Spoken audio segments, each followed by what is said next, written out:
ఒక పచ్చని అడవిలో చీమల పుట్ట ఉండేది. ఆ పుట్టలో ఉన్న చీమలన్నీ చాలా కష్టపడి పనిచేసేవి. ఎల్లప్పుడూ ఏదో ఒక పనిలో నిమగ్నమై ఉండేవి. వాటి ఐక్యత, కష్టం చూసి రాజు చీమ ఎంతగానో సంతోషపడింది. తన ప్రజల కష్టానికి, ఐక్యతకు గుర్తుగా ఒక గొప్ప పండుగను నిర్వహించాలని రాజు చీమ నిర్ణయించింది. నా ప్రజల కోసం నేను ఏదో ఒకటి చేస్తే బాగుంటుంది. వాళ్ళని సంతోషపెట్టే విధంగా ఏదైనా పార్టీ ఇస్తే బాగుంటుంది. రాజు చీమ ప్రజలందరినీ పిలిచి, ప్రజలారా, నేను మీ ఐక్యతకు ఎంతో సంతోషించాను. మీకోసం నేను ఒక విందును ఏర్పాటు చేయాలి అనుకుంటున్నాను. ధన్యవాదాలు మహారాజా.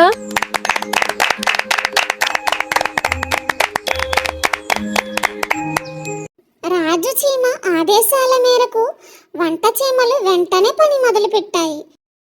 ఇప్పుడు మీరు ముగ్గురు కలిసి అటువైపుకు వెళ్ళండి.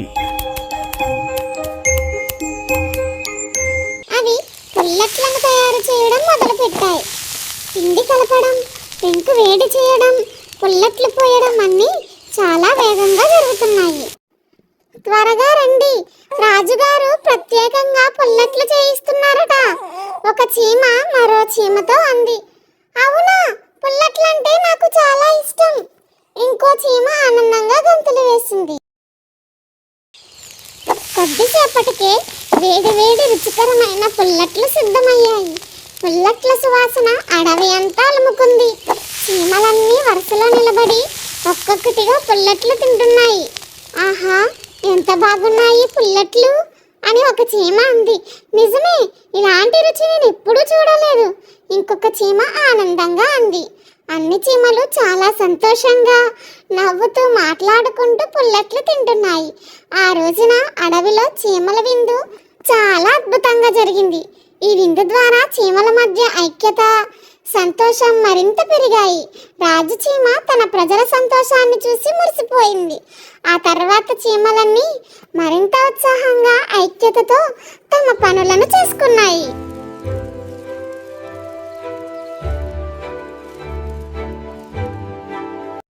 అది ఒక అందమైన దట్టమైన అడవి. అందులో అనేక రకాల జంతువులు సంతోషంగా జీవిస్తున్నాయి. కానీ ఆ అడవిలో ఒక పులి ఉండేది. అది చాలా రోజులుగా వేటాడలేకపోవడం వల్ల ఆకలితో అల్లాడిపోతుంది. దాని కళ్ళలో ఆకలి జ్వాల, దాని నడకలో అలసట స్పష్టంగా కనిపించాయి. అలా వేట కోసం వెతుకుతూ వెతుకుతూ అది ఒక పొలాల గట్టు మీదకు వచ్చింది. అక్కడ పచ్చిక బయళ్ళలో మేస్తున్న ఒక ఆవు దాని కంట పడింది. ఆ ఆవు చాలా ఆరోగ్యంగా, పుష్టిగా ఉంది. ఆవును చూసిన పులి కళ్ళు మెరిశాయి. ఒక్క గెంతులో అది ఆవు ముందుకు దూకి, ఇక నా ఆకలి తీరుతుంది, నిన్ను తినడానికి వచ్చాను అని గట్టిగా గర్జించింది. ఆ పులి గర్జనకి ఆవు ఒక్కసారిగా బెదిరిపోయింది. దాని గుండె వేగంగా కొట్టుకోవడం మొదలుపెట్టింది. కానీ భయాన్ని దాచుకుంటూ ఆవు, పులిరాజా, నేను మీ ఆకలి తీర్చడానికి సిద్ధమే, కానీ దయచేసి నాకు కొద్దిగా సమయం ఇవ్వండి. నా లేగదూడ ఇంటి దగ్గర నా కోసం ఎదురు చూస్తుంది. దానికి ఒక్కసారి పాలు ఇచ్చి వచ్చి మీకు ఆహారంగా మారుతాను అని దీనంగా వేడుకుంది. ఆ మాటలకు పులి పగలబడి నవ్వింది. హాహాహా, ఏంటి, నువ్వు తిరిగి వస్తావన్న నమ్మకం ఏమిటి? ప్రాణభయంతో నువ్వు పారిపోతే నా ఆకలి అలాగే ఉండిపోతుంది. నేను అంత అమాయకుడిని కాదు అని పులి క్రూరంగా చూసింది. అప్పుడు ఆవు తల వంచి, లేదు పులిరాజా, నేను ఇచ్చిన మాట తప్పను. సత్యానికి ప్రాణాల కంటే ఎక్కువ విలువ ఇస్తాను. నేను తిరిగి రాకపోతే నాకు నరకం కూడా ఉండదు. దయచేసి నన్ను నమ్మండి అని కళ్ళలో నీళ్లతో వేడుకుంది. ఆవు కళ్ళలో కనిపించిన నిజాయితీ, దాని మాటల్లో ఉన్న ధైర్యం పులిని కొద్దిగా ఆలోచింపజేశాయి. పులి, నీకు అరగంట సమయం ఇస్తున్నాను. ఈలోగా నీ పని పూర్తి చేసుకుని రావాలి. ఒకవేళ నువ్వు తిరిగి రాకపోతే అడవిలోని అన్ని ఆవులను వేటాడి తింటాను. ఈ విషయం గుర్తుంచుకో అని పులి గంభీరంగా చెప్పింది.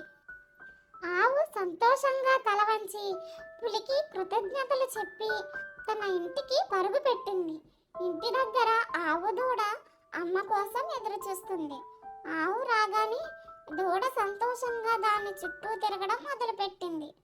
ఆవు దాన్ని కడుపు నిండా పాలు ఇచ్చి, నాన్న నేను వెళ్ళిపోవాలి, ఇక నువ్వు ధైర్యంగా ఉండాలి, పులిరాజా కోసం నేను వెళ్ళిపోవాలి అని బాధగా చెప్పింది. దూడ ఆ మాటలు విని గుక్క పట్టి ఏడ్చింది. అమ్మ నన్ను ఒంటరిగా వదిలేసి వెళ్ళకు అంటూ అమ్మని వదలకుండా చుట్టుకుంది. ఆవు తన దూడను ప్రేమగా దగ్గరకు తీసుకుని ముద్దాడింది. దాని కళ్ళలో కన్నీళ్లు తిరిగాయి. కానీ ఆవు తన మాట నిలబెట్టుకోవడానికి మళ్ళీ ధైర్యం తెచ్చుకుని, నాన్న మన ప్రాణం కంటే మన సత్యం చాలా గొప్పది, మనం ఇచ్చిన మాట నిలబెట్టుకోవాలి అని చెప్పి బరువెక్కిన హృదయంతో వెనుదిరిగి పులి కోసం బయలుదేరింది. సరిగ్గా అరగంట సమయానికి ఆవు పులి ఉన్న చోటకి తిరిగి వచ్చింది. ఆవును చూసిన పులి ఆశ్చర్యంతో నిలబడిపోయింది. అది నమ్మలేకపోయింది. నీకు పిచ్చి పట్టిందా? ప్రాణభయంతో నువ్వు పారిపోతావనుకున్నాను, కానీ నువ్వు తిరిగి ఎందుకు వచ్చావు అని పులి ఆవును అడిగింది. అప్పుడు ఆవు, పులిరాజా నా ప్రాణం కంటే నేను ఇచ్చిన మాట చాలా ముఖ్యం, మాట తప్పడం మహాపాపం, అందుకే నేను నా మాట ప్రకారం తిరిగి వచ్చాను, నన్ను తినండి అని ధైర్యంగా తల వంచింది. ఆవు నిజాయితీ, ధైర్యం పులి హృదయాన్ని తాకాయి. అది కన్నీళ్లు పెట్టుకుంది. ఓ ఆవురాణి, నీ నిజాయితీకి ధైర్యానికి నా కడుపు నిండిపోయింది. నిన్ను తినలేను. నువ్వు సత్యం కోసం నీ ప్రాణాలనే లెక్క చేయలేదు. నీలాంటి నిజాయితీ పరులు ఈ ప్రపంచంలో అరుదుగా ఉంటారు. నువ్వు వెళ్ళి నీ బిడ్డతో సుఖంగా జీవించు అని చెప్పి పులి ఆవుని వదిలేసింది. ఆవు పులికి కృతజ్ఞతలు చెప్పి సంతోషంగా ఇంటికి తిరిగి వెళ్ళింది. తన నిజాయితీకి, ధైర్యానికి పులి బారి నుండి తప్పించుకుంది. ఈ కథలోని నీతి, మనం ఇచ్చిన మాటను నిలబెట్టుకోవాలి. నిజాయితీ, ధైర్యం మనల్ని ఎప్పుడూ కాపాడతాయి.